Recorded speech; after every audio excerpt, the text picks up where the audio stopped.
My name is Kalvin Omollo. I'm a tech entrepreneur. I'm the CEO of Deliveries, a local on-demand delivery platform that we started back in 2020, just after COVID. Yeah, and this is by Yetu.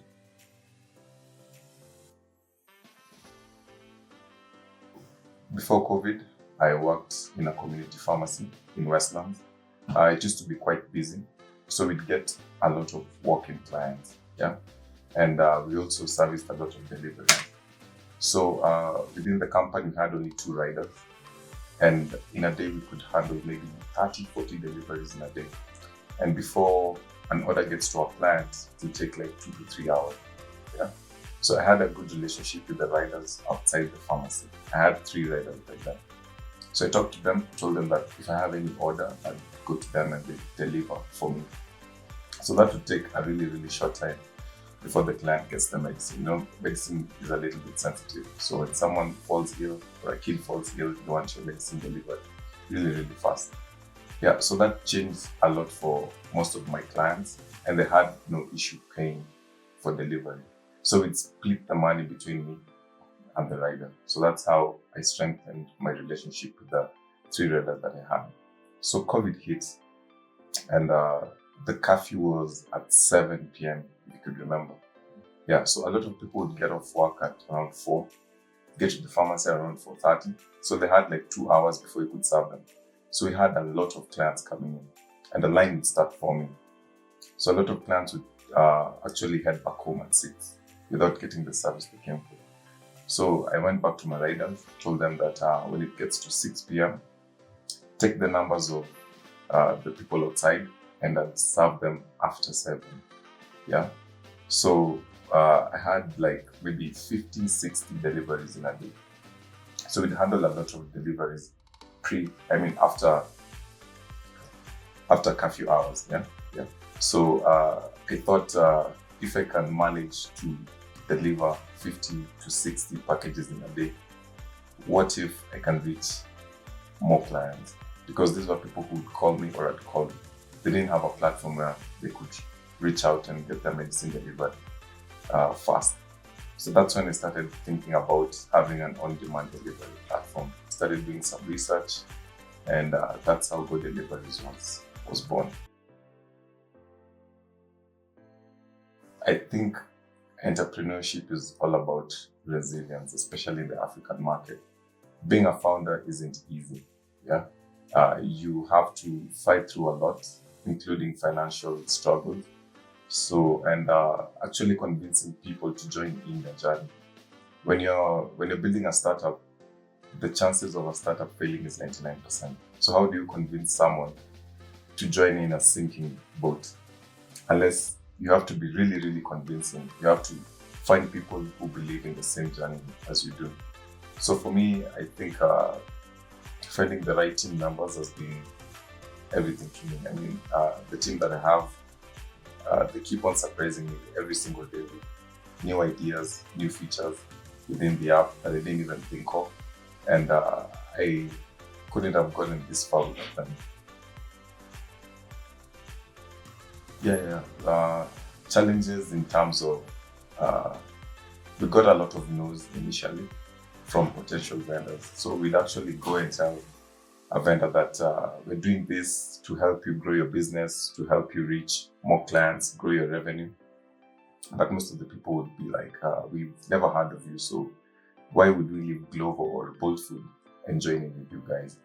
But the more no's we got, the more it pushed us to actually have a better platform for them. Because also, besides providing convenience, we want to work with the small and starting restaurants or even pharmacies and liquor stores to help them grow in terms of sales and revenue so that they can also expand.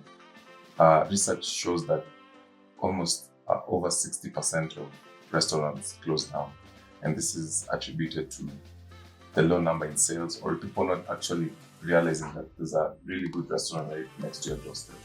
So we bring the hidden gems right to you. Yeah. So this in return helps the vendors grow more and more. delivery is quite hard. Logistics is quite hard. Yeah.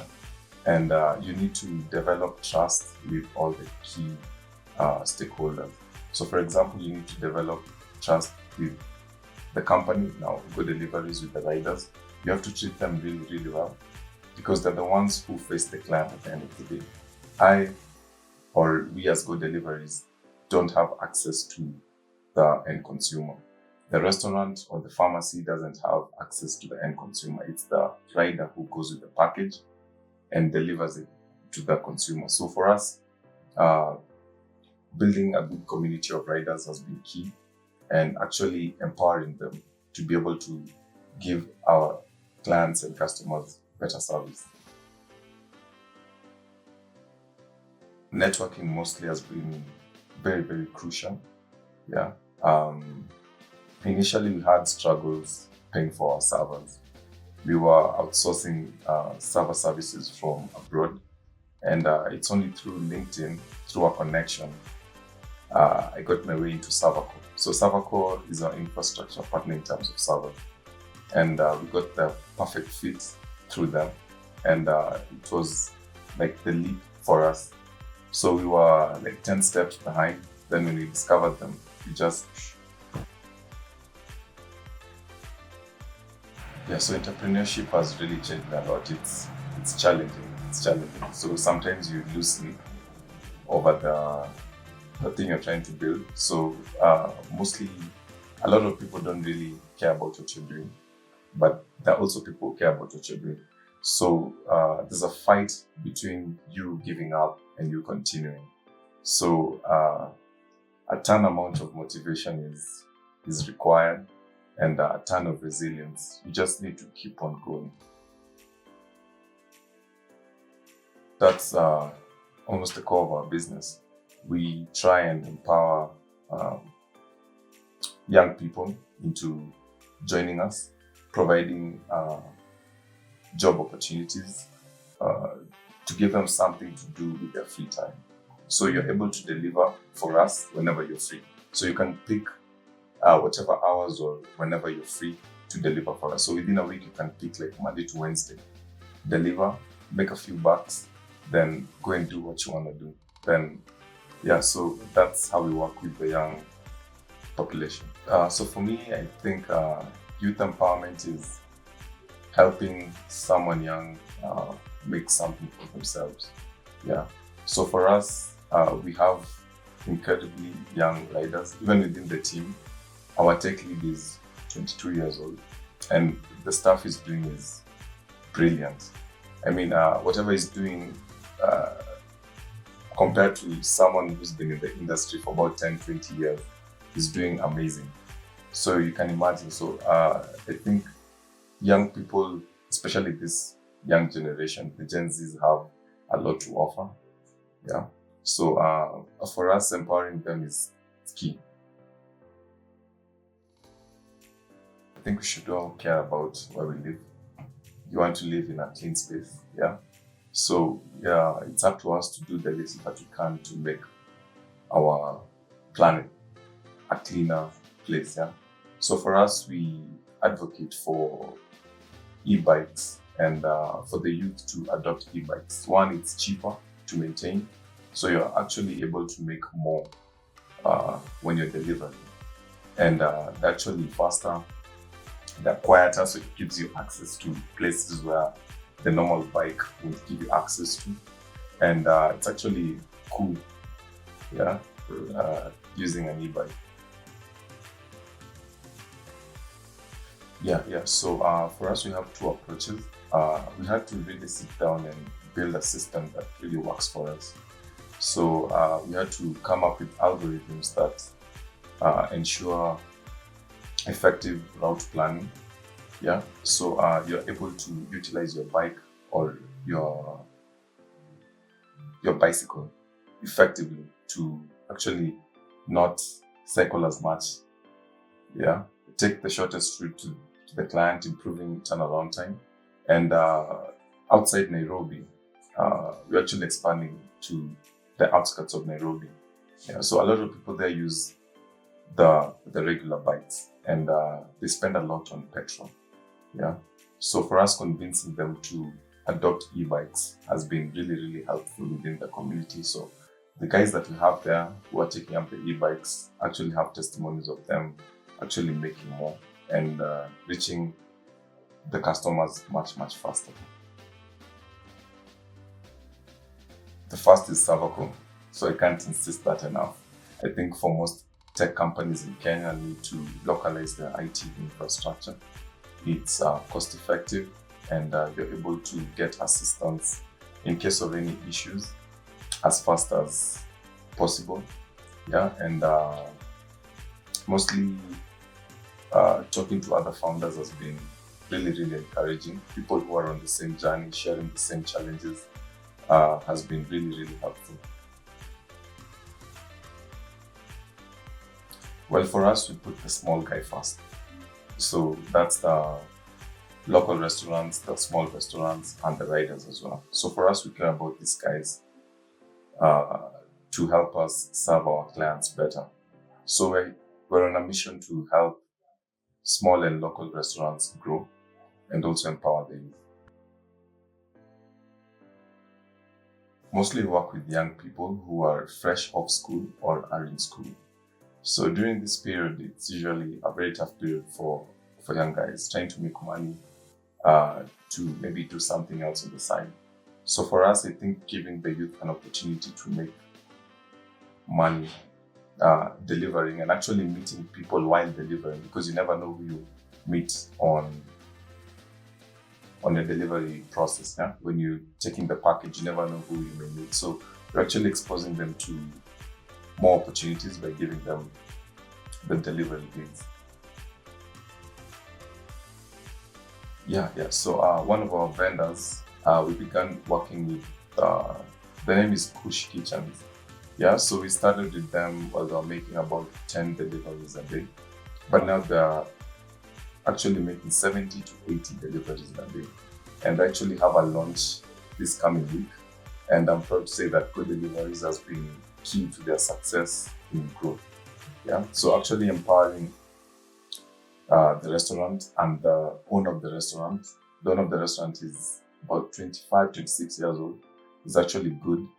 And knowing that Good Deliveries played a crucial role in his success is actually validates our mission.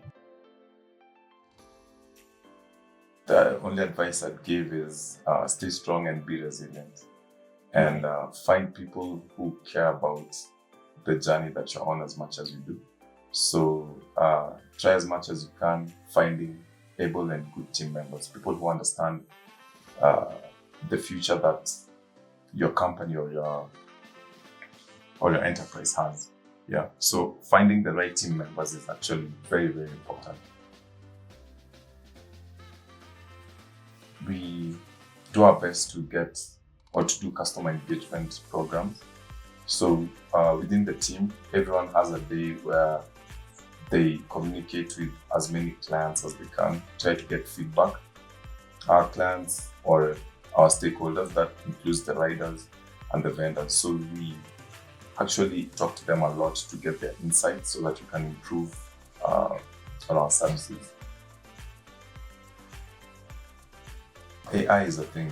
Artificial intelligence is here with us and we can't ignore it. So for us as a delivery company, we want to integrate our company with artificial intelligence. We've just begun, so it will take some time before we actually show it to everyone else. But that's where we're headed. We'd like to improve convenience for our customers and improve how our vendors and riders experience the whole delivery ecosystem. I'd actually like for us to onboard maybe a few 100,000 riders, a few 100,000 restaurants within Kenya and across Africa. Yeah. Yeah, technology is crucial in the delivery ecosystem. It makes deliveries easier. It helps you understand your clients. It helps you understand what you're actually doing. And it optimizes every other part of deliveries. Yeah. So you're able to optimize all other aspects of deliveries. So you're able to serve your customers better. you're able to advertise better. You're able to come up with a lot of new and exciting features in a better and exciting way. Easier access to funding and mentorship. So most of the founders that I've talked to, a lot of us actually sometimes just wing it, challenges and everything else in between. They become too much and you actually maybe sometimes you're on autopilot. But if you have mentorship, you're able to tackle these challenges from a strategic point of view. So this is something that I had to learn the hard way. Starting a company and failing. So I've had to learn a lot through my failures to actually take good deliveries to the next step. So it's been easier thanks to my failures, but I feel like if I had someone who would actually be on that journey with me, it'd be a little bit easier before. But I'm thankful to where I am. So I'm able to actually mentor someone into entrepreneurship. Yeah, so we actually encourage a lot of young people to purchase or take up e-bikes. So this has a ripple effect on the youth specifically, and especially in the rider community. So what I noticed is that these guys actually talk a lot. So whatever this guy is doing and is actually benefiting this guy, another guy will adopt. So that way we are able to push the e-bikes into the delivery ecosystem. For good deliveries, we actually like it to give people the convenience they crave for. So we noticed that a lot of people actually who work in Nairobi don't live in Nairobi, they live in the outskirts of Nairobi. So actually trying to take that convenience that you experience within the city outside the city. So we're actually trying to change convenience or how you experience convenience outside the city.